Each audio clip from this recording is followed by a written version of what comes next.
Selon vous, quelles sont les qualités qui vous caractérisent depuis votre jeunesse? Toujours selon vous, quelles sont les compétences, personnelles ou professionnelles, que vous avez développées avec le temps? Et selon vos proches ou vos collègues cette fois, la réponse à ces questions serait-elle la même? Que dit la parole de Dieu au sujet des talents que Dieu nous a donnés? Sur ce sujet, il y a une parabole dans l'évangile de Matthieu. Jésus la raconte à ses disciples. Écoutez.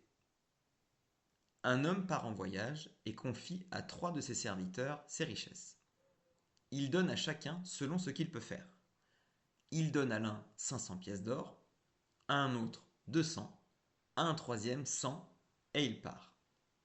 Le serviteur qui a reçu les 500 pièces d'or s'en va tout de suite faire du commerce avec cet argent et il gagne encore 500 pièces d'or. Celui qui a reçu les 200 pièces d'or fait la même chose et il gagne encore 200 pièces d'or. Mais celui qui a reçu les 100 pièces d'or s'en va faire un trou dans la terre et il cache l'argent de son maître. Longtemps après, le maître de ses serviteurs revient. Il leur demande ce qu'ils ont fait avec son argent. Le serviteur qui a reçu les 500 pièces d'or s'approche et dit: Maître, tu m'as confié 500 pièces d'or, voici encore 500 pièces d'or que j'ai gagnées. Son maître lui dit: C'est bien, tu es un serviteur bon et fidèle. Le serviteur qui a reçu les 200 pièces d'or s'approche et dit: Maître, tu m'as confié 200 pièces d'or, voici encore 200 pièces d'or que j'ai gagnées. Son maître lui dit: C'est bien, tu es un serviteur bon et fidèle. Enfin, celui qui a reçu les 100 pièces d'or s'approche et dit: Maître, je le savais, tu es un homme dur, tu récoltes ce que tu n'as pas semé. J'ai eu peur et je suis allé cacher tes pièces d'or dans la terre. Son maître lui répond: Tu es un serviteur mauvais et paresseux. Tu devais mettre mon argent à la banque. De cette façon, à mon retour, je pouvais reprendre l'argent avec les intérêts. Dieu donne à tous sans exception selon ce qu'il peut faire.